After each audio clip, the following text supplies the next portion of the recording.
श्री गणेशाय नमः। उमा महेश्वराय नमः। माँ कुलदेवी नमः। माता पिता चरण कमलभ्यो नमः। आज सती खंड रुद्र संहिता के 15वें अध्याय से मैं सुना रही हूँ। कृपया आप लोग ध्यान से सुने। और इसका शीर्षक है अध्याय 15 रुद्र संहिता सती खंड शिव पुराण। इसका शीर्षक है सती की तपस्या से संतुष्ट देवताओं का कैलाश में जाकर भगवान शिव का स्तवन करना। ब्रह्मा जी कहते हैं, नारद, एक दिन मैंने तुम्हारे साथ जाकर पिता के पास खड़ी हुई सती को देखा। वह तीनों लोकों की सारभूता सुंदरी थी। उसके पिता ने मुझे नमस्कार करके तुम्हारा भी सत्कार किया।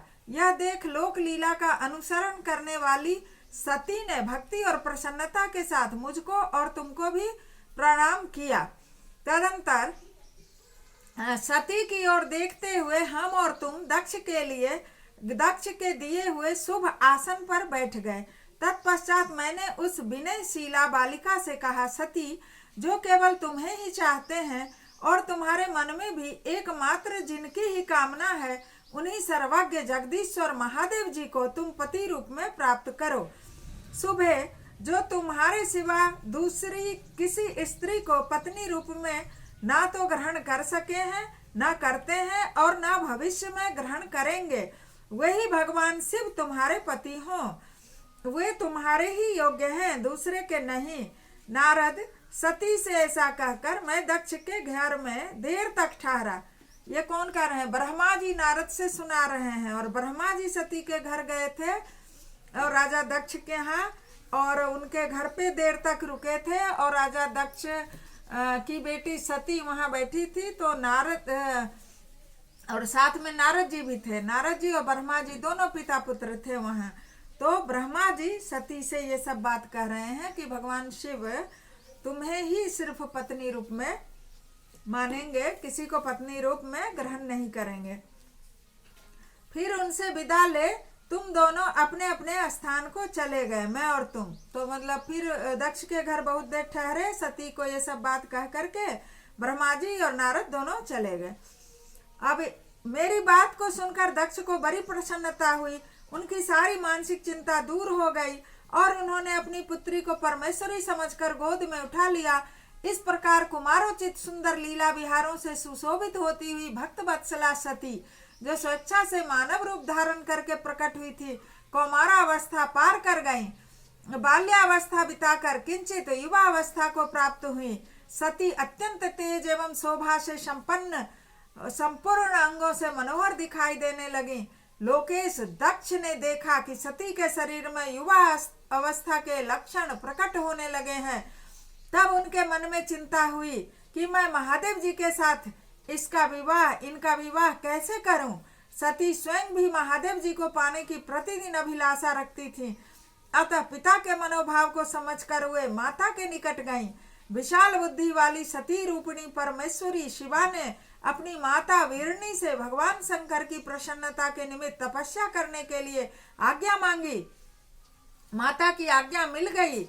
अतः दृढ़ता पूर्वक व्रत का पालन करने वाली सती ने महेश्वर को पति रूप में प्राप्त करने के लिए अपने घर पर ही उनकी आराधना आरंभ कर दी।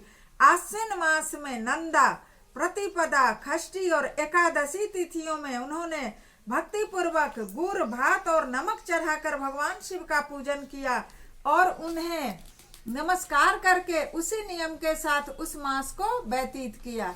देखिए, आश्विन मास में प्रतिपदा, षष्ठी और एकादशी, ये तिथि को नंदा तिथि कहते हैं।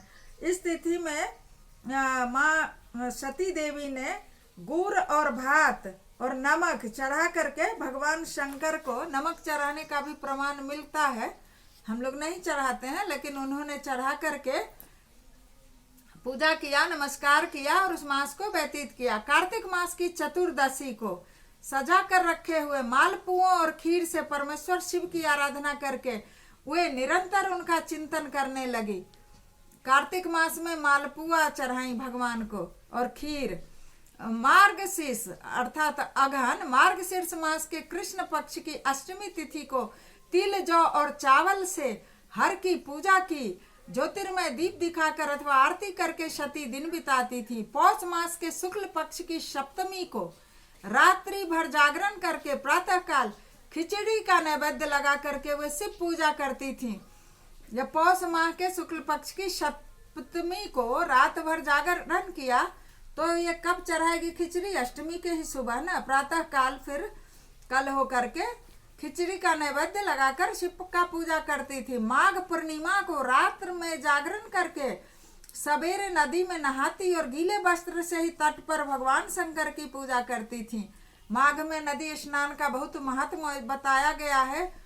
जो भगवती सती भी शिव के लिए माघ की पूर्णिमा में रात्रि भर जागरण करके तब सुबह नदी में नहाती थी और गीले वस्त्र से ही भगवान शंकर का शिवलिंग बना के नदी तट पर करती थी, पूजा करती थी। फागुन मास के कृष्ण पक्ष की चतुर्दशी जो अभी आने वाला है 8 मार्च को है कृष्ण पक्ष की चतुर्दशी, जो महाशिवरात्रि के नाम से विख्यात है। तो फागुन मास के कृष्ण पक्ष की चतुर्दशी तिथि को रात में जागरण करके उस रात्रि के चारों पहरों में शिव जी की विशेष पूजा करती और नटों द्वारा नाटक भी कराती थी।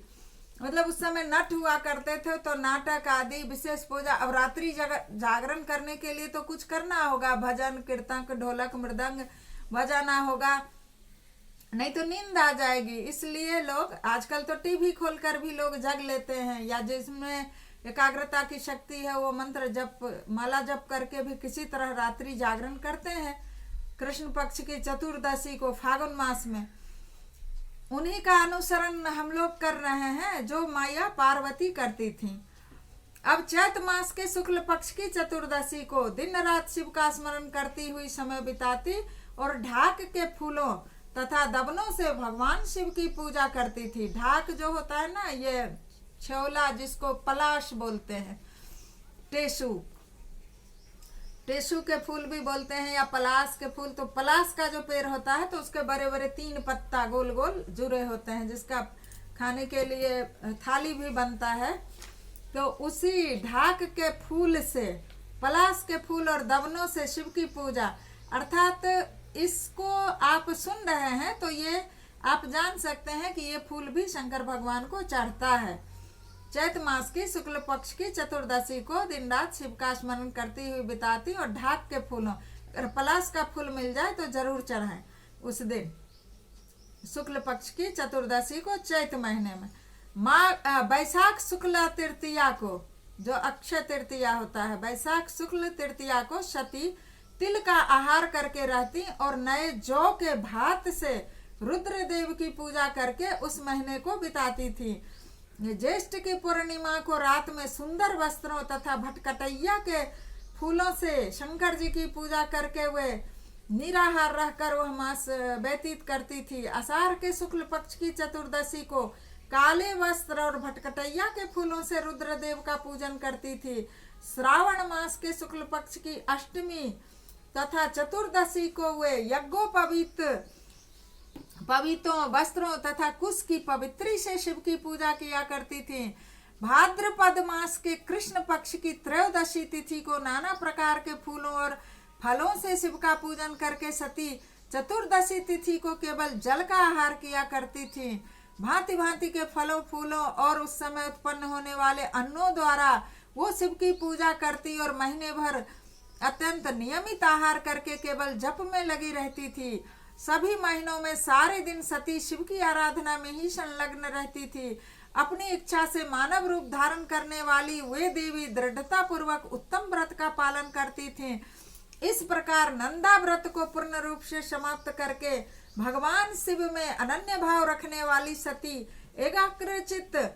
एकाग्र चित्त हो बड़े प्रेम से भगवान शिव का ध्यान करने लगी तथा उस ध्यान में ही निश्चल भाव से वो स्थित हो गईं। कब?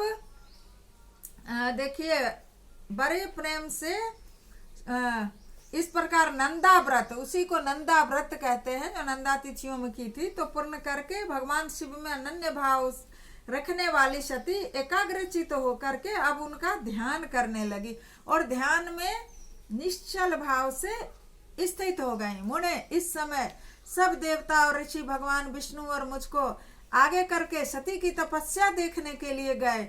वहां कर देवताओं ने देखा सती मूर्तिमती दूसरी सिद्धि के समान जान पड़ती हैं। वे भगवान शिव के ध्यान में निमग्न हो उस समय सिद्धावस्था को पहुंच गई थी। समस्त देवताओं ने बड़ी प्रसन्नता के साथ वहां दोनों हाथ जोड़कर सती को नमस्कार किया। मुनियों ने भी मस्तक झुकाए और श्री हरि आदि के मन में प्रीति उमड़ आई। श्री विष्णु आदि सब देवता और मुनि आश्चर्यचकित हो सती देवी की तपस्या की भूड़ी भूड़ी प्रशंसा करने लगे।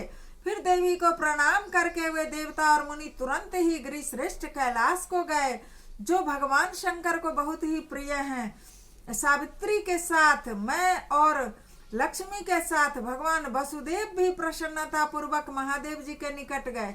सावित्री के साथ मैं का अर्थ क्या है? ब्रह्मा जी। सावित्री के साथ ब्रह्मा जी और लक्ष्मी के साथ भगवान वासुदेव प्रसन्नता पूर्वक महादेव जी के निकट गए। वहां जाकर भगवान शिव को देखते ही बड़े वेग से प्रणाम करके सब देवताओं ने दोनों हाथ जोड़ विनीत भाव से नाना प्रकार के स्तोत्रों द्वारा उनकी स्तुति करके अंत में कहा, प्रभु आपकी सत्व रज और तम नामक जो 3 शक्तियां हैं उनके राग आदि वेग असह्य है। वेद त्रयी अथवा लोक त्रयी आपका स्वरूप है। आप शरणागतों के पालक हैं तथा आपकी शक्ति बहुत बड़ी है, उसकी कहीं कोई सीमा नहीं है। आपको नमस्कार है। दुर्गा पते, जिनकी इंद्रियां दुष्ट हैं, बस में नहीं हो पाती, उनके लिए आपकी प्राप्ति का कोई मार्ग सुलभ नहीं है। आप सदा भक्तों के उद्धार में तत्पर रहते हैं। आपका तेज छिपा हुआ है। आपको नमस्कार है। आपकी माया शक्ति रूपा जो अहंग बुद्धि है उससे आत्मा का स्वरूप ढक गया है। अतएव यह मूढ़ बुद्धि जीव अपने स्वरूप को नहीं जान पाता। आपकी महिमा का पार पाना अत्यंत कठिन ही नहीं सर्वथा असंभव है। हम आप महाप्रभु को मस्तक झुकाते हैं। ब्रह्मा जी कहते हैं, नारद इस प्रकार महादेव जी की स्तुति करके श्री विष्णु आदि सब देवता उत्तम भक्ति से मस्तक झुकाए हुए शिव जी के आगे चुपचाप खड़े हो गए। इस प्रकार अध्याय 15वां संपूर्ण हुआ। बोलिए भगवान शंकर की जय। चलो कैलाश पर्वत पर जहाँ शिव का शिवाला है, वहीं ब्रह्मा वहीं विष्णु वहीं शंकर का डेरा है। चलो कैलाश पर्वत पर जहाँ शिव का शिवाला है, वहीं ब्रह्मा वहीं विष्णु वहीं शंकर जी मेरा है। चलो कैलाश पर्वत पर जहाँ शिव का शिवाला है, वहीं गंगा वहीं यमुना वहीं सरयुग की धारा है। चलो कैलाश पर्वत पर जहाँ शिव का शिवाला है, वहीं गैया वहीं बछड़ा वहीं धेनु का डेरा है। चलो कैलाश पर्वत पर, जैसे कैलाश पर्वत पर सभी गए, ब्रह्मा गई, सावित्री गई, विष्णु गए, लक्ष्मी गई, सब गए, सब प्रेम के वशीभूत होकर गए। और हम लोग जो हैं पृथ्वी में सब कामना के कारण शिव की पूजा करते हैं। सब स्वार्थी हैं, एक हम भी स्वार्थी हैं, उसमें सभी स्वार्थी हैं, क्योंकि प्रेम किसी को शिव से वैसा है नहीं। कामना के कारण ही करते हैं, प्रेम के वशीभूत नहीं करते। लेकिन अगर भगवान से भक्ति बढ़ती है, और कामना के वशीभूत होकर भी यदि कोई जाना शुरू किए या पूजन शुरू किए और एक नियम बनाए तो प्रेम बढ़ता जाएगा। और सच्चा प्रेम एक दिन भगवान से हो सकता है। और जैसे शंकर भगवान के मंदिर जाते हैं, जल चढ़ाते हैं, तो उनसे सीखना भी होगा। हमारी माता बहनें, हमारी सहेली सखियां जो जाती हैं तो उनसे सीखें, क्योंकि शंकर जी तो कभी झूठ नहीं बोलते और वो हमारे पूर्वज हैं, हम लोग उनकी संतान हैं। तो भगवान शंकर तो कभी झूठ नहीं बोलते। तो इंसान को हमेशा सत्य बोलना चाहिए। सत्य बराबर तप नहीं और झूठ बराबर पाप नहीं। तो कम से कम शंकर के मंदिर जाना तभी सार्थक होगा जो मनुष्य झूठ नहीं बोलते हैं। और मैं अपना उदाहरण देती हूँ, मैं झूठ नहीं बोलती हूँ और सबके सामने मैं ये बात कहती हूँ ताकि कोई कभी मुझे झूठ बोलते हुए देखे तो याद करा दे कि आपने झूठ बोला था। तो कम से कम एक एक करके भगवान शंकर से सीखना है और सभी को कोई सीखे तभी मंदिर जाना सार्थक होगा। धन्यवाद।